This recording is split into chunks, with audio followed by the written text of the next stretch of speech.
All right, everybody, welcome back to another episode of the I.M.N.O.G podcast with the OG crew of the day. It's your boy B.N.O.G Marlon and Trip Sound as always. Hope y'all been enjoying. Hope y'all still rocking with us. Today we got our very special guest, Yonela. Yonela, man, pleasure to have you on. Glad you could come through today. Let's start off, give everybody some background about your name, where you from, and then we'll get into what you do, Give thanks to my brothers Marlon, Trip Sound for having me. My name is Yonela, and I'm from Katlehong, and I'm here, I guess, to speak about an aspect of myself, which is being a writer. I write. I have a book out. Hopefully we'll get a chance to talk about that. Absolutely. I'm an artist also in other ways, but those are innate. For sure, man. So then let's get into what you do. So you say you're a writer. So what style of writing do you do? I write poetry, I guess. And I write mostly historical, political, socio, kind of like poetry or writings, But let me say that, maybe, a poet might come across my work and read it and say, no, this is not poetry, it's prose, So, I guess not necessarily a poet or write poetry, but I guess I will say I do that. Okay. Could you give us a bit of the difference between poetry and prose? So poetry, from my understanding, is really, poetic in terms of the language is rich, in terms of the metaphors, the figures of speech used. It's very rich in that, our language, and the listener or the reader, has to use that imagination, and prose are more direct, they say what they say, but they don't say it in the normal, or sometimes it is in the normal, but there are also other devices used, to make it, I want to say poetic, but not poetic. But prose are more direct in their what they want to say. Okay. Whereas poetry, there's the figures of speech that you have to go through. It's a lot more interpretation and allusions and okay. All right. That's a good. I appreciate that explanation for sure. When did your passion for writing first take off? When did you discover you had the ability, for writing, the knack for it, and the love for it? I guess I'd have to go back to high school. With a friend of mine, Karabo. Hopefully one day you'll have him here. He's also come on the show. A rapper. He also does clothes. Actually, this is his brand, or what Owawe. For sure. Hey, come on the show, man. He's got an EP out there. So me and him in high school had a book, where we wrote our thoughts down, about reality, about authority, questioning things, and then later on another friend of ours, Umi, joined us, in putting our thoughts down. We called that book Random Thoughts. Because it was just putting our thoughts down. Okay. And we had thoughts or ambitions of publishing that, but unfortunately, actually, I forgot where that hard copy is sitting with actually today. But I would point that out as the first example of, just writing, creatively, and when I was in Cape Town, in CPUT, there was also a period in my life where, I wrote a lot, writing what I'm thinking, what I'm feeling, what I'm observing, experiencing, and in that poetic prose form, and I don't know, that's, especially that 5 years I was in Cape Town, that's, actually what produced, what is the bulk, 99% of, is the book that I published, Okay. that is out. Yes. Okay. All right. Nah, dope. So then, what inspires your writing? What are these poems and these prose like? What message are they speaking to? So mostly it's my interpretation of, history, my interpretation of, the political, economic, and social reality of African people, and and what I'm going through, basically my observation, and that's what I can say really inspires, what I write, I want, what people get, from what I write, I want that to be, a spark to go back and study history, and not just general African history, but history of self, of family history, Okay. where you come from, because that's one of the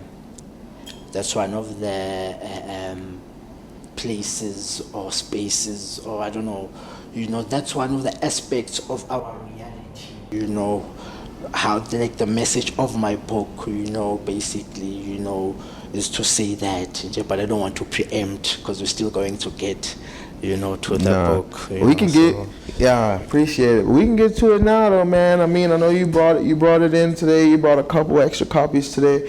I mean, you take it, show it to the people. Tell us about it. So. Yeah, so the title is Resistance, Poetry, and Affirmations to Self.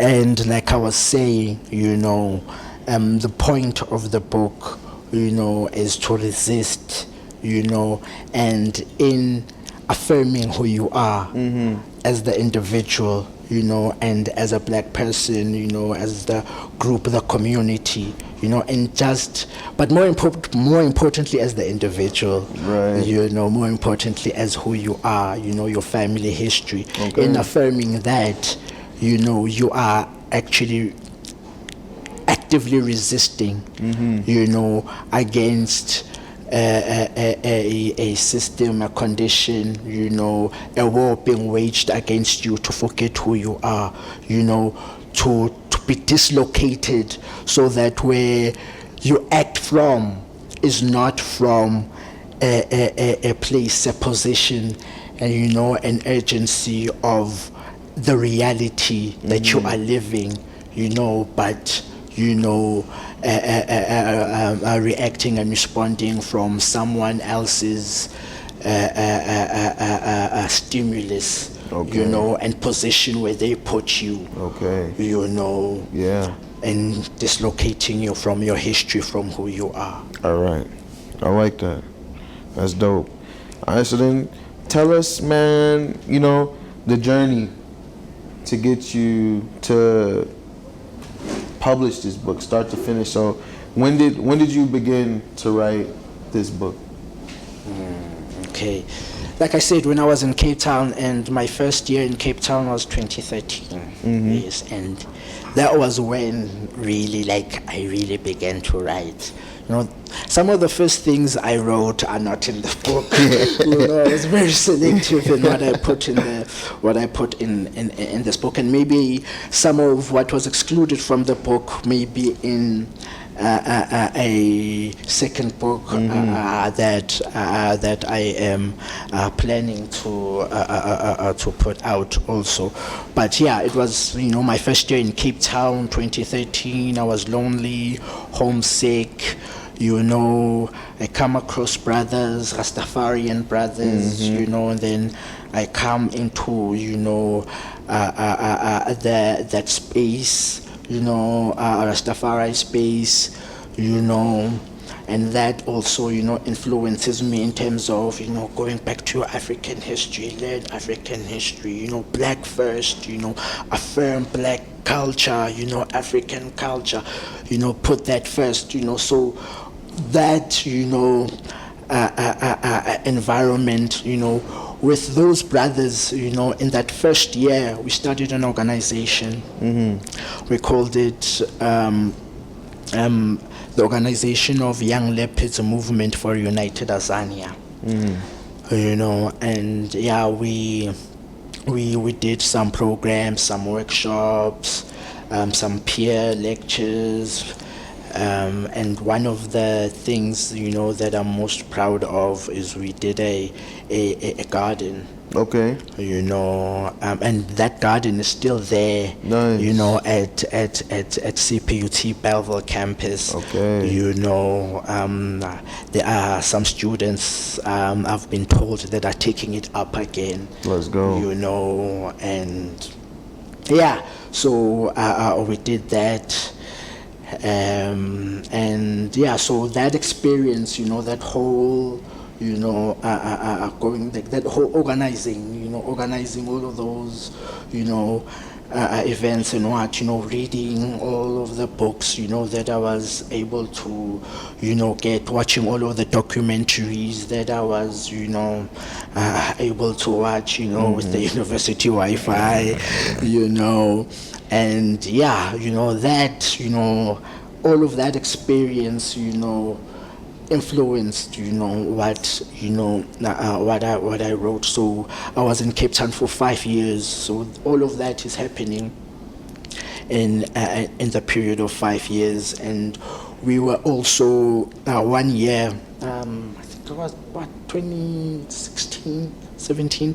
I'm not quite sure. We were able to organize a 10-day tour of one of the elders, who has become, a mentor to me, Baba Buntu,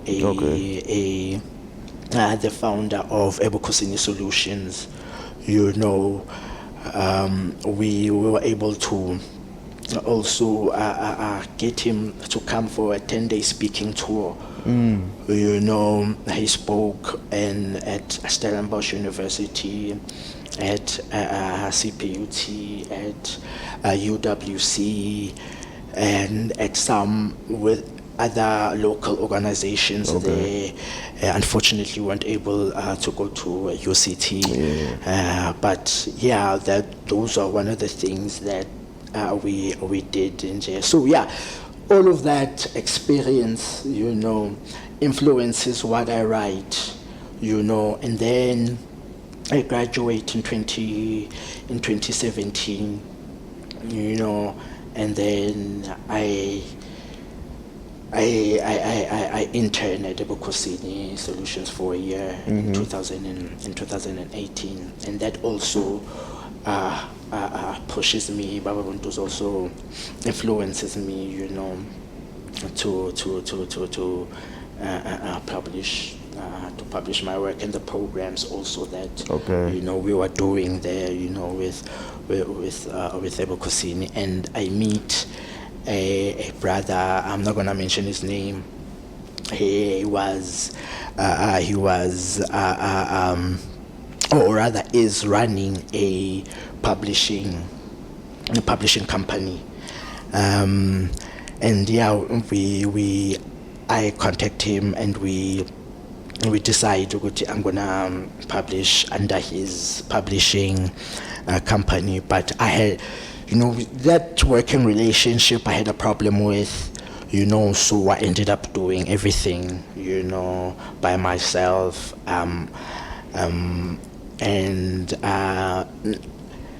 I go to do things online basically, and I publish, with Amazon, firstly, and I must say this, that I would not, in my experience, advise anyone to go through Amazon. I think that's a very exploitative company, but I did that,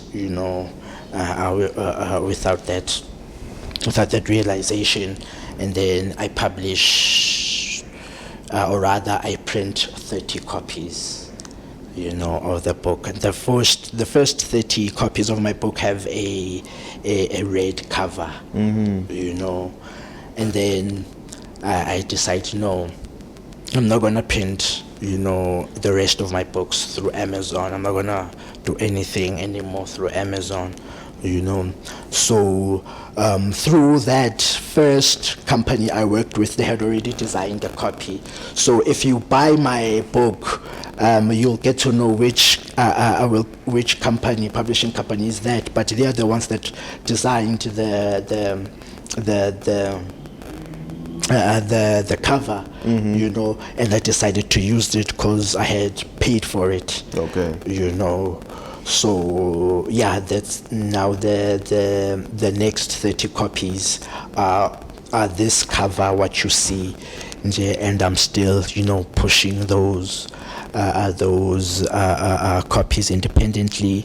I have a kind of a agreement with a local book distributor, Booksman. I believe they're also just located here in Joburg, but I would encourage that you get it directly from me. No, for sure. Yeah, it ain't really nothing too far away out here. Anything close by. Yeah, all right, we'll be back right after this.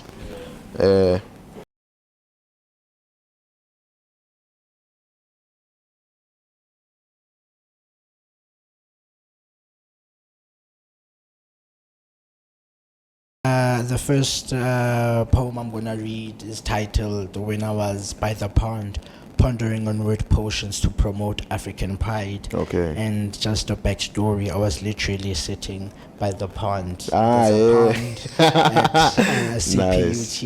at Belleville campus in J. And I was literally. That's the way to do it, yeah. Sitting there, and this is what those moments produced. Okay, let's hear it. Too many Africans wish they were white inside. This is evident in the growing bleach and weave industry in Africa. Too many Africans defeat each other to climb the imaginary ladder of success planted in them by corporate media and watered by corporate education.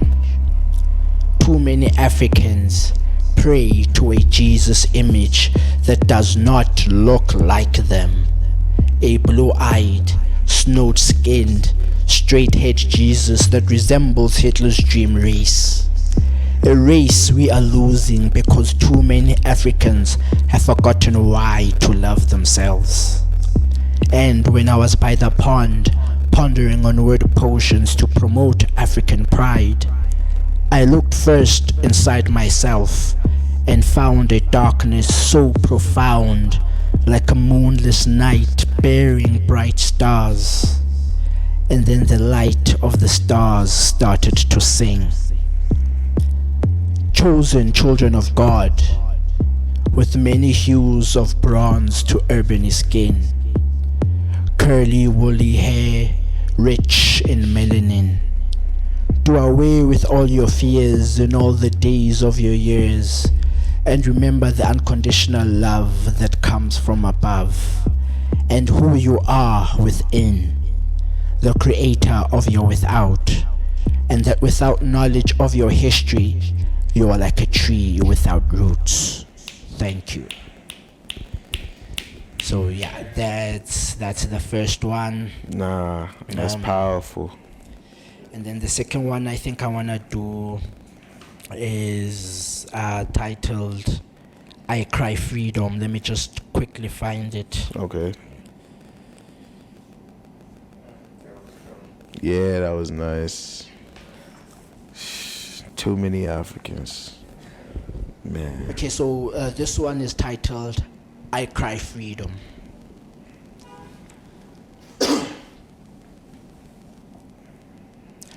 Freedom from being made systematically dumb. Freedom from superficial independence. Freedom from imperialism. Freedom from false revolution. Freedom from being made to doubt self and those who look like I. Freedom from corporate dictatorship. Freedom from delusions of democracy. Freedom from cultural dilution and cultural domination. Freedom from dogmatic indoctrination. Freedom from spiritless religion. Freedom from modern slavery and mental slavery. Freedom from education designed for occupational slavery. Freedom from pseudo-inculcated desires. Freedom from disingenuous intentions. Freedom from the integration fantasy. Freedom from ideological fallacy. Freedom from fallible history. Freedom from misconstrued familyhood. Freedom from misplaced pride. Freedom from fake love. Freedom from passion that lacks passion. Freedom from poverty. Freedom from hunger. Freedom from false hope. Freedom from crying freedom. Freedom. I cry freedom. Thank you. Man, that is heat. Nah, man, those are beautiful. They're powerful, strong. Thanks. I just gotta take a moment. Nah, those was the ones, for real. Those was the ones. But yeah, so how many poems did you have in the book? How many did you end up? So they are 103 poems. Okay.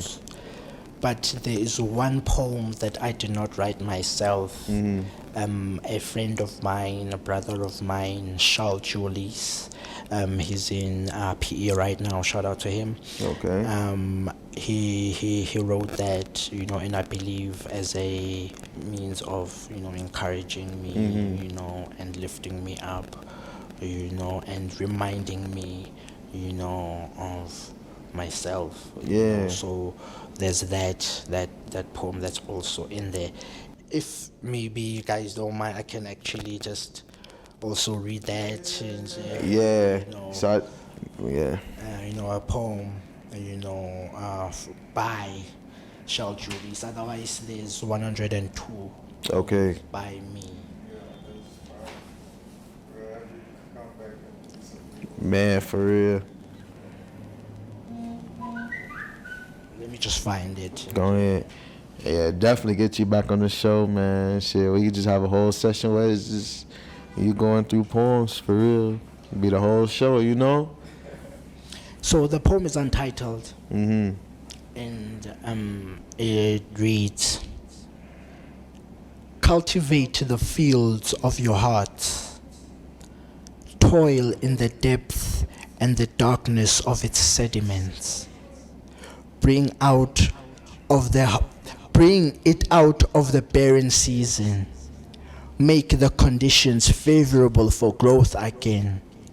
Remove the old junk that block out the light and that strangle the seedling in its early days. Establish firm roots again. Stay rooted, and you will grow even more towards the light. And remember patience until the fruits of your labor are made manifest. That's by Charles Julius. Yeah, and that was off to encourage you, push you, keep you going. I like that. That was good. Man, so remind us that push or that step for, as you was just writing these, what what helped you decide that, okay, I'm gonna become an author, you know, like I'm gonna actually put these together, compile them, publish a book? I mentioned Baba Buntu being one of those, influences, but I must mention also another brother, Francis Murray, very influential brother in my life during my time in Cape Town, him and Charles. And, I used to, when I would write, I used to read out for them, kind of like not perform, but read what I've written, for them, and he would encourage me always, he really was one of the major encouragements, support systems, that I had, during that time. I was in Cape Town. All like these individuals, there are others, Ompiti, Jason, Clint, Wanga, Nkutalo, these are individuals that we started the organization together, and these are individuals whom, when maybe would sit, having a session, maybe having a joint reasoning, about something, and then maybe I'd read, out something, these are the individuals that would encourage me to say, this is powerful, this needs to be heard, you need to publish this, so I can definitely, point, that motivation also, that after a couple of years that I was able to even, do that, put the book out. Okay. All right, that's dope. So tell us how the selection process was for you, was selecting the poems. Because I know you mentioned, man, some of the early writings not in there. And so how is that for you, going through everything you've written and picking, okay, I'm putting this one in. Not even the order, just like this is the batch, Yeah, no. Some of them are too personal. Yeah. Yeah, some of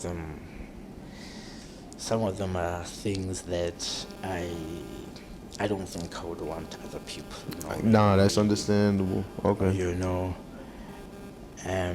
Some of them, I don't have any training necessarily, or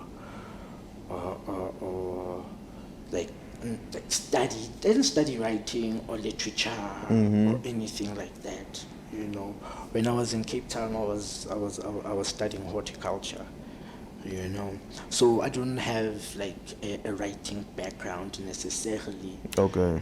So some of them suck to use, a lack of a better word, to use a word that, they just, rudimentary, and I guess those ones, more especially, are ones I could still go back to and refine, and make them better, yeah.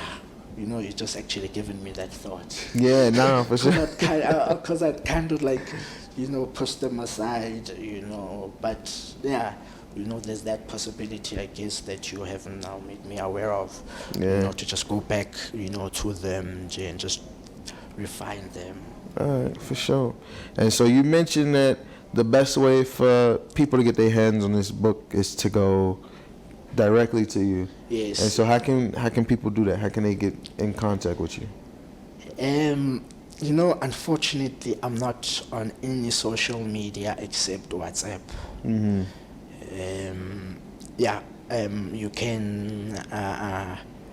You can contact me on this number, 062 838 8033.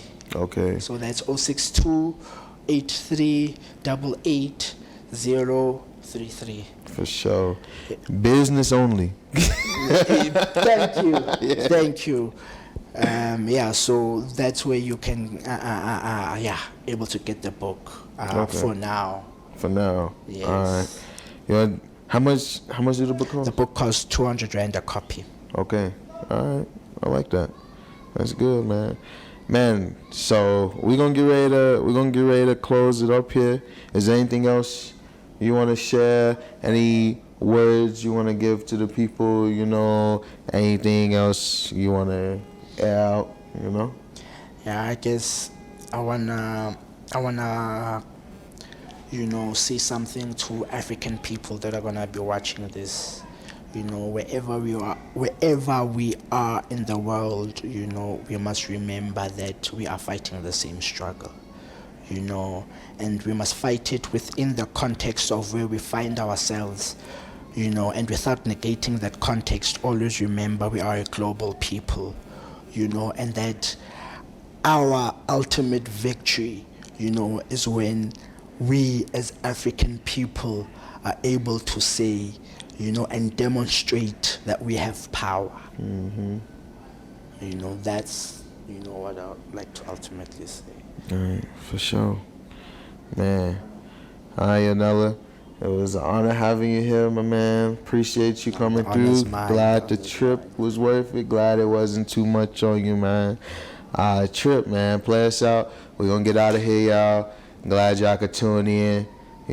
Shout out Yonela. W in the chat for him, I'm talking about in the chat, bro. I'll be tweaking. Just wait till we go live. Because I think that'll be cool to have you here for real, too. Like, when we actually get the live set up, you can come on and just do your thing. Yeah, man. Because then that's how when we had the musicians come in, bro. Exactly. So, yeah. Let's do it. Let's get out of here. We'll catch y'all next week. The stars, along with the ancestors, conspire against everything that stands in the way of African liberation. They pay special attention to the spirit of the soul of Africa, how foreign spirits have possessed it and no longer resembles them who are the dark organic matter that holds our cosmos in place. Their conspiracy implicates posterity, who, through a syndicate of galactic underground earthly minds, must shine the light back to the spiritual and cultural sovereignty of the past that will shape and liberate the future in the image of the original spirit of the soul of Africa, designed by the imagination of posterity.